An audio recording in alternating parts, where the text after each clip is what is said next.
Hello, everyone. This is Howai Thomas with Mission Whole Life Initiative, a not for profit faith based endeavor of Elijah Knock Incorporated, sharing messages of hope, health, and healing, reviving hearts, reforming lives, restoring people to God. Thank you for joining us on News and Views. Our last news and views concerned the terrorist attack in Paris, France last November, in which I expressed my sympathies for those who have lost loved ones in this horrific event. Touched on the International Coalition Against Terrorism and what biblical truths these things remind me of. Today, fundamentalism and the Pope. It seems to me that over the last several years, fundamentalism has been wedded to terrorism and Islamist extremism. On cruxnow.com, where you can read about everything Catholic, is an article headlined Interreligious Dialogue. Pope Francis urges world religions to fight against extremism, fundamentalism. This appeal came from the Pope in his address to an interfaith audience on Wednesday, October 28, 2015, which consisted, according to this article, Jews, Muslims, Hindus, and Buddhists. It further states also that this was the 50th anniversary of a landmark document from the Second Vatican II Council on Interfaith Relations. In his appeal, he urges that the focus should be on positive values such as promotion for peace, care for the poor, and environmental protection. In other addresses, the Pope condemns fundamentalism, calling it the disease of all religions. I believe that the Bible, in Genesis chapter 3, Jeremiah 17 verse 9, 1 John chapter 3 verse 4, and 1 Timothy chapter 4 verses 1 to 2, helps us to understand that the disease of all religions is sin.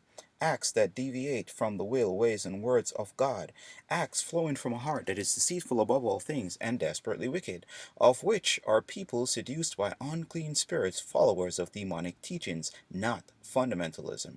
Now, various sources, online and otherwise, state that fundamentalism has its origin in Protestantism, and as per Wikipedia, the term was coined in the 20th century. Today, the term is used in a much broader sense in the media, especially when looking at the issue of terrorism or Islamist extremist terrorism, thus leaving the viewer or reader to inadvertently see Protestant fundamentalism as a relative of terrorism or Islamist extremist terrorism.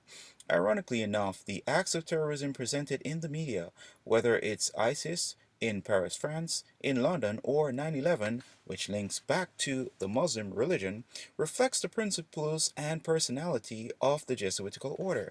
Now, my friends, I'm not going to spend the rest of the time talking about this institution.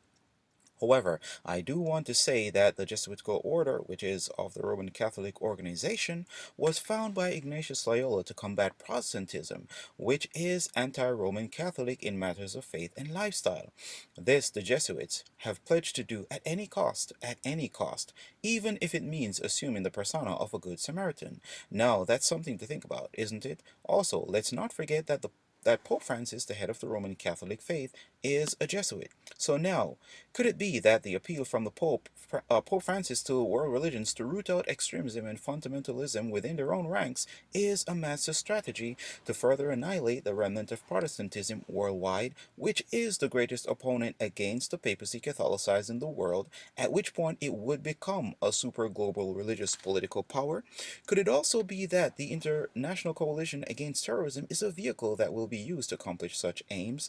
Please think about these things, my friends, for the prophetic word declares, both in the books of Daniel chapter 7 and Revelation chapter 14, that there will be a new world order, that there will be such a global superpower, not only exercising sovereignty over world religious and political affairs, but also global economics. Revelation 13:14 informs us that those who go along with this system are duped into joining it. They think that such an institution is in the best interest of the world's economic, political, and religious good. On the other hand, those who dissent to this new world order will be persecuted and denied economic privileges. Revelation 13 verses 15 to 17 tells us. The good news is this, that there will be, according to Revelation chapter 14, a group of people that will not capitulate their consciences to this geo-religio political power, but will maintain their allegiance to the government of God, and will make it through this great crisis up ahead. Verse 1 tells us that they have the Father's name written in their foreheads, which means that they have fully reproduced the character of God, His image restored in them. Verse 4 characterizes them as redeemed, followers of Christ Jesus, who are pure and undefiled, free of the corrupting influences of spiritual Babylon. Verse 12 says that they are the patience of the saints, the ones who keep the commandments of God, and the faith of Jesus. Friends, today you and I have the grand opportunity to be a part of this distinguished group of individuals by accepting Christ and faithfully living for Him. Let us, therefore, Hebrews chapter 10, verse 23 tells us, hold fast the profession of our faith without wavering, for He is promised that is faithful. Thank you for joining us. News and Views is a production of MWY Media. Until next time, this is Howai Thomas.